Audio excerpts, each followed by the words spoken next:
Hi, decoders. This week, it's just me and Leela talking about what our homes say about our inner life.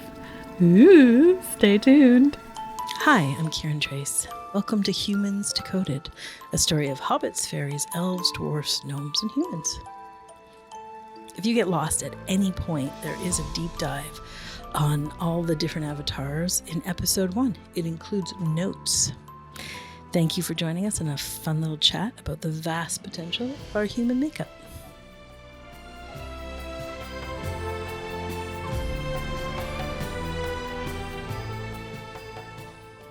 Hi, Cami. Hi, Leela. Hi.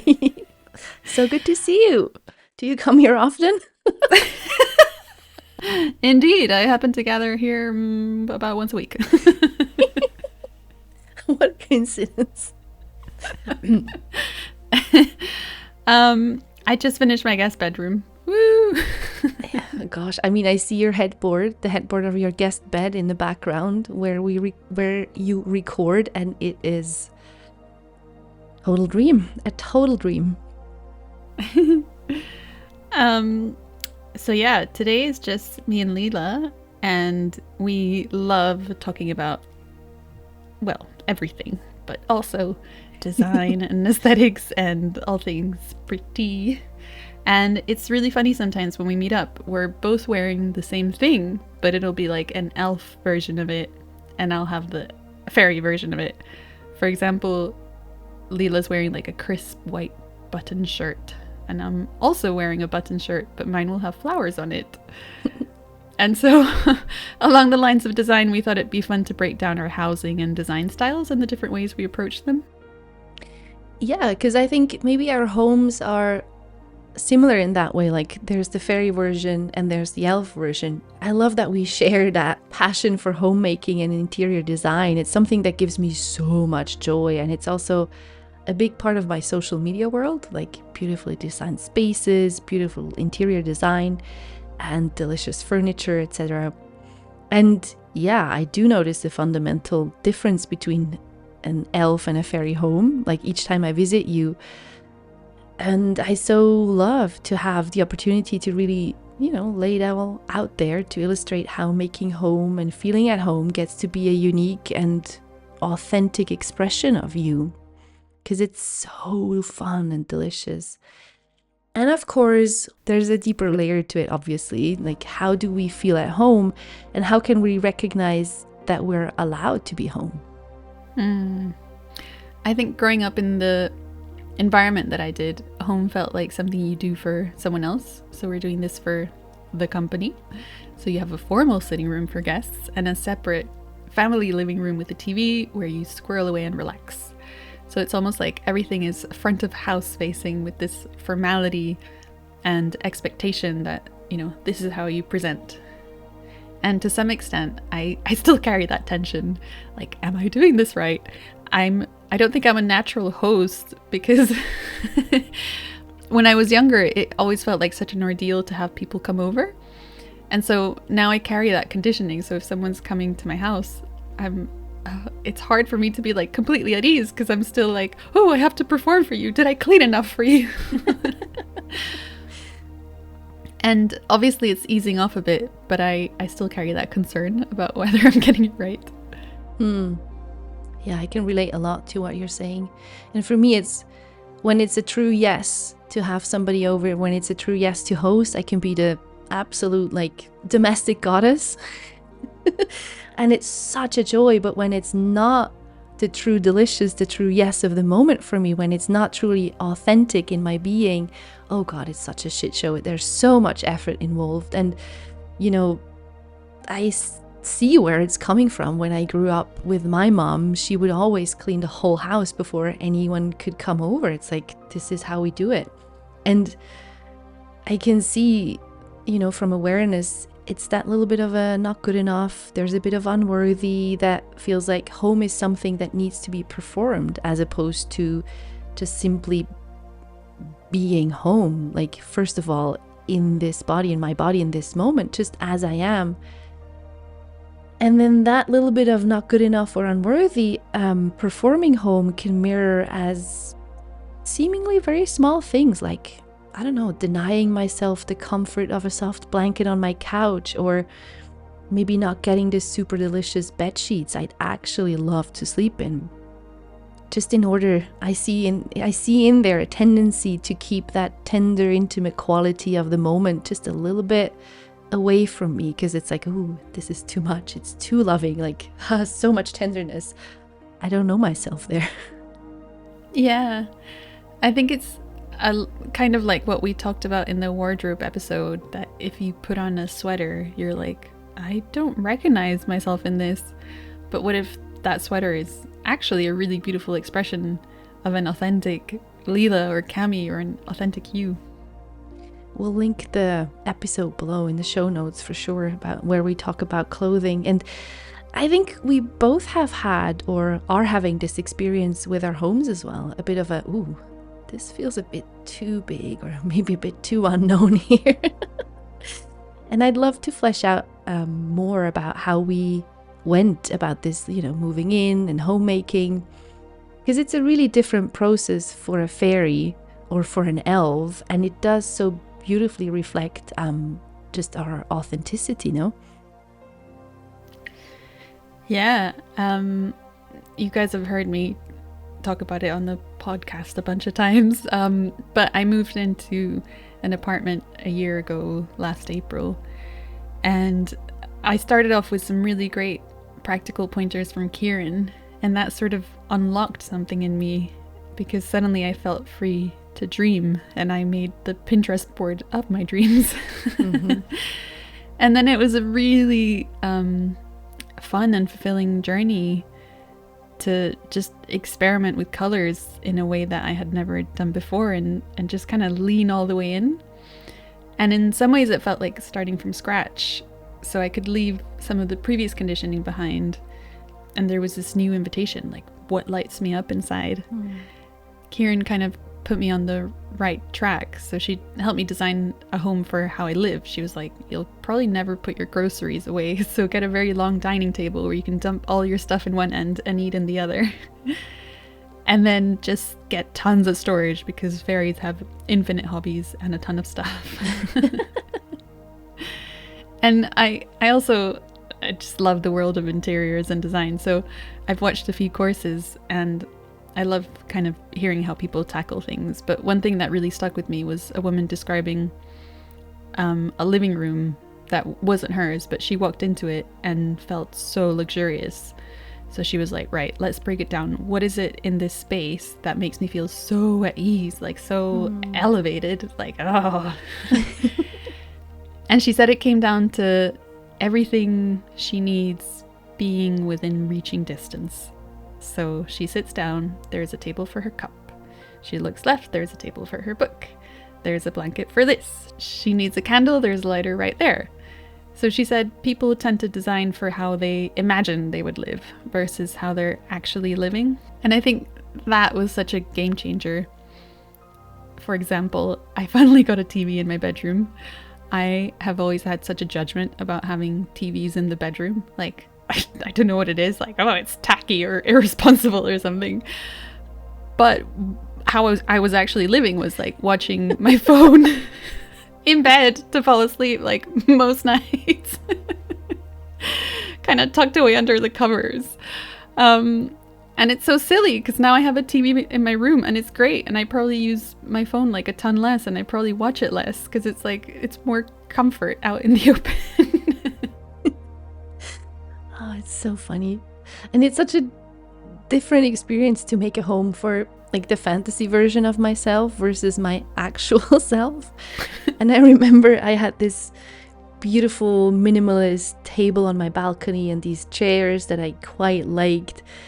And they're these designer chairs I found on the street in Zurich for free, blah, blah, blah. And aesthetically, to my eye, it felt like, yes, I won. Like, this is what I want. Like it caters to the minimalist fantasy version of me. At some point, though, I realized, like, when I moved to where I live now, like, oh, actually, I'm not very comfortable on these chairs, and the table is so tiny, it doesn't really do anything for me. Like, I want to eat breakfast out there. So I finally got rid of that set and got the things that were actually true, which is like these plush couch and these big chairs. It's so comfortable. And now I actually do want to spend time on my balcony, and I lay on the couch and I read a book and have my breakfast out there. And I think it can be really easy for mind or for our baggage to hear about the avatars on this podcast and then somehow craft rules out of these different blueprints. Like, okay, I hear elves live very minimalist. They're very clear and clean. And then the baggage understands it as, I should live like this if I'm an elf. This is how I should live. But it's not at all your true authentic expression to have these uncomfortable chairs, for instance. Yeah, I mean, when it came to the actual execution of decorating my apartment, I had this expectation because I'd seen Leela and Kiran do their houses in a flash.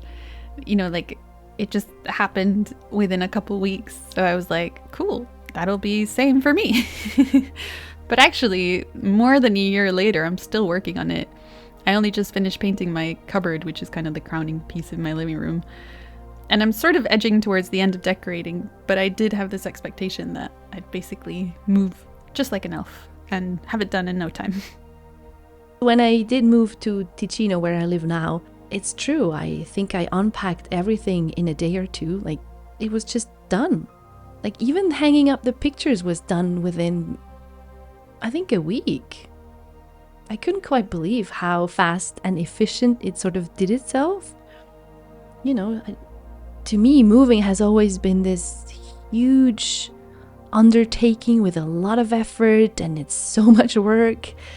And nope, not this time.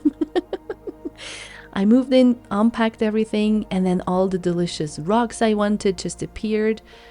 And I guess to my baggage, to my identity, it felt like, no, making home has to be a little bit of an arduous, laborious thing. You have to really put in the time and work and effort to find the pieces you really love.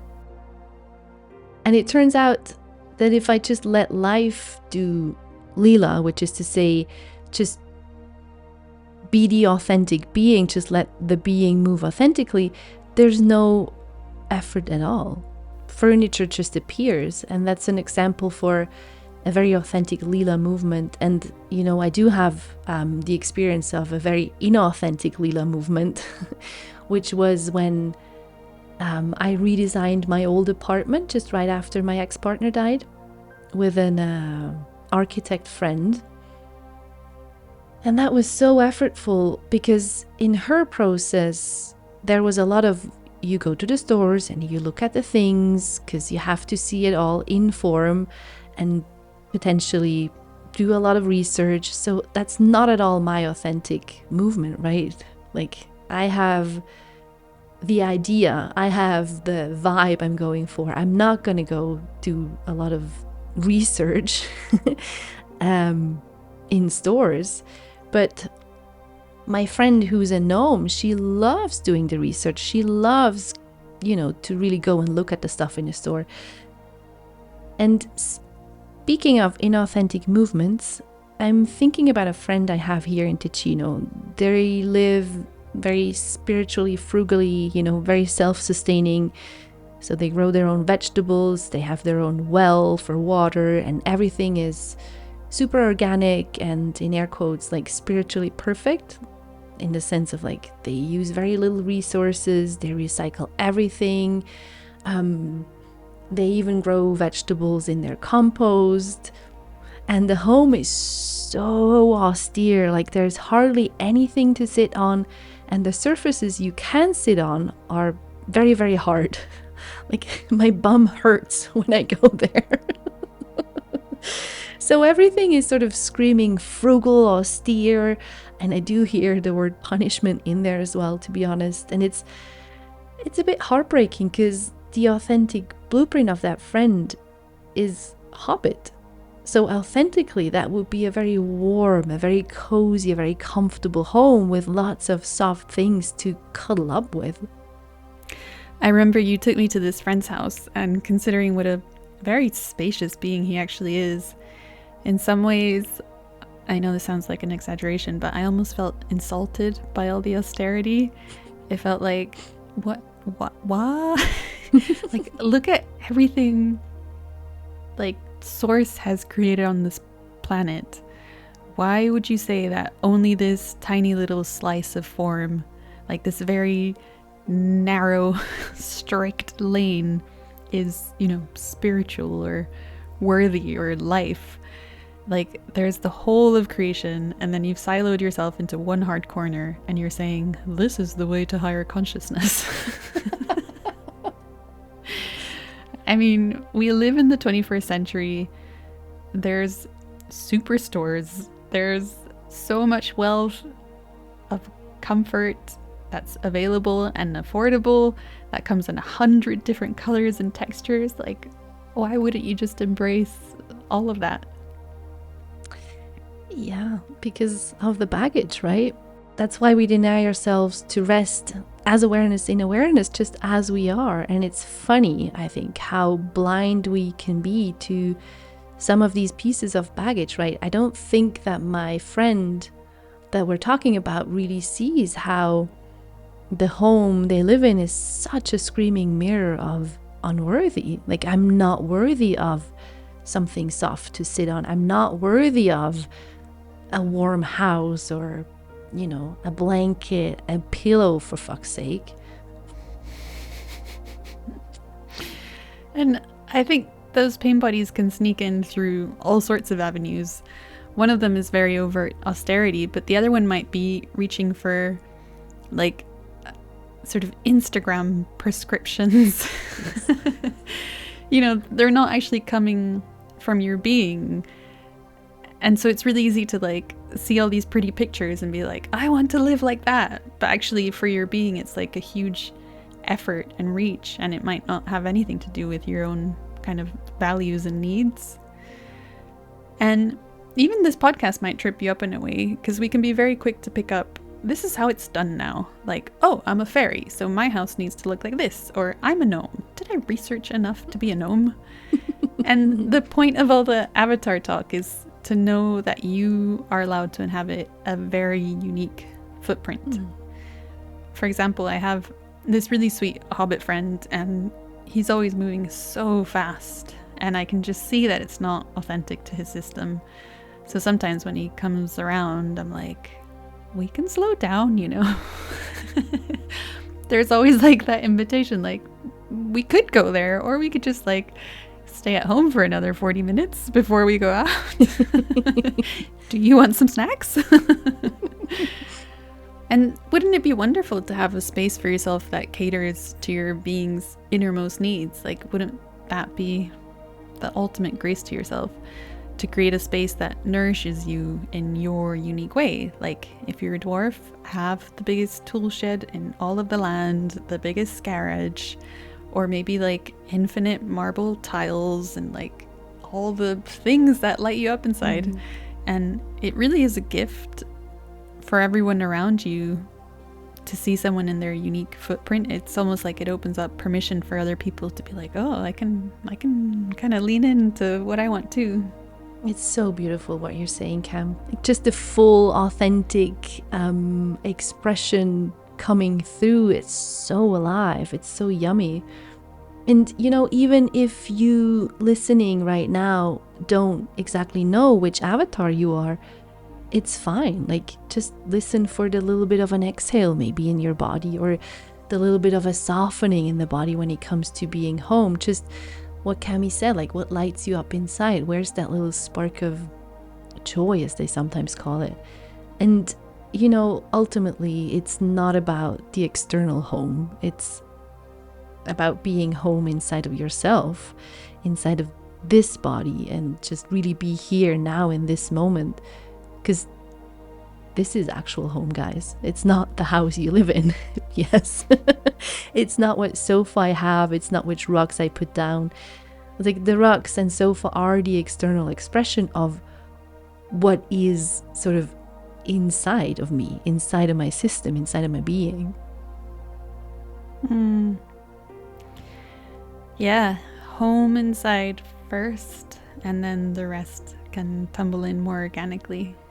And I think this is exactly what I was talking about before. You know, when I redesigned my flat after my partner's death, it was very much an external movement. It was very much like trying to find home somehow out there, because obviously inside, home was gone, dead. And then when I moved to Ticino, I was already home inside. I was so at home in the moment. And then the external sort of homemaking or home just happened very effortlessly, and it really did itself. It's amazing. And just seeing it now as we're speaking, that's the big difference there.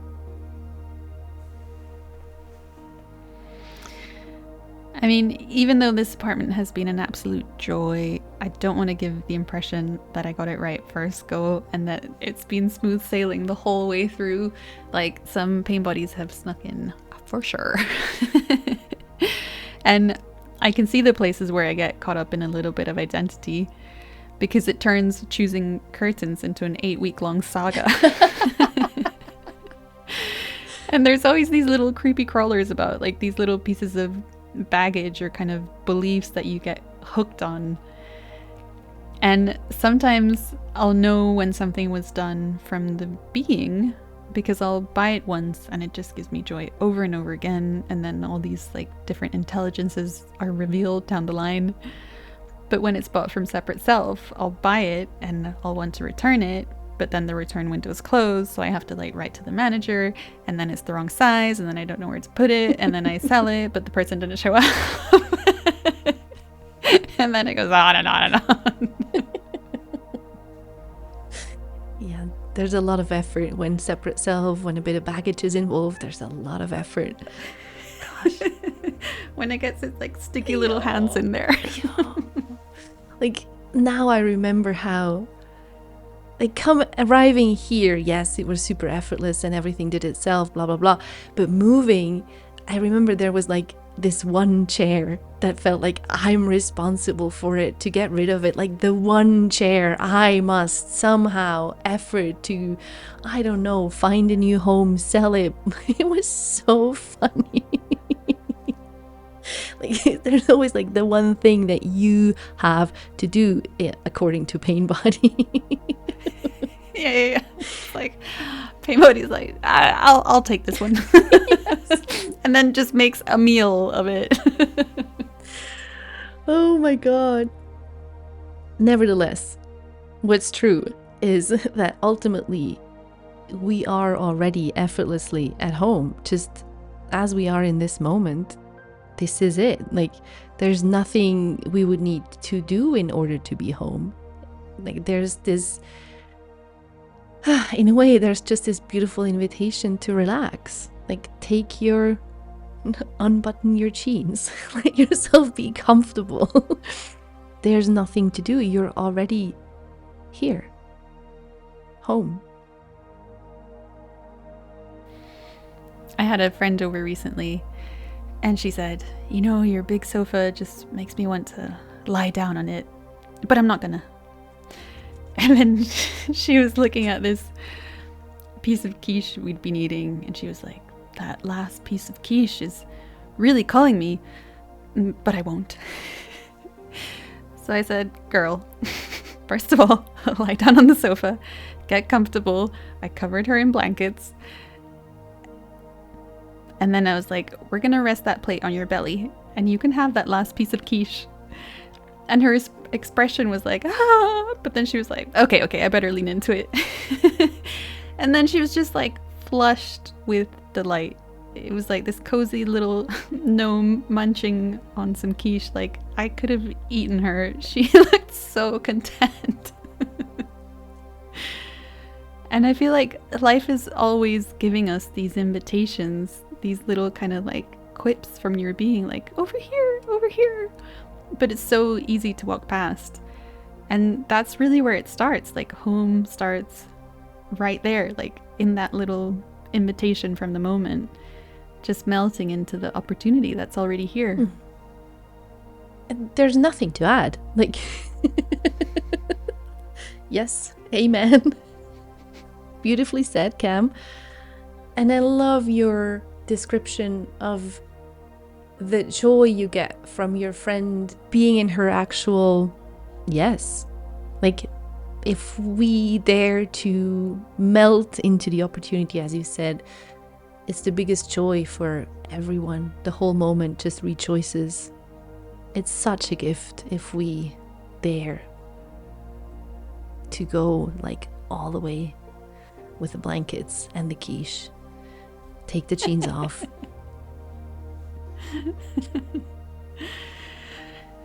Well, that's all from us, decoders.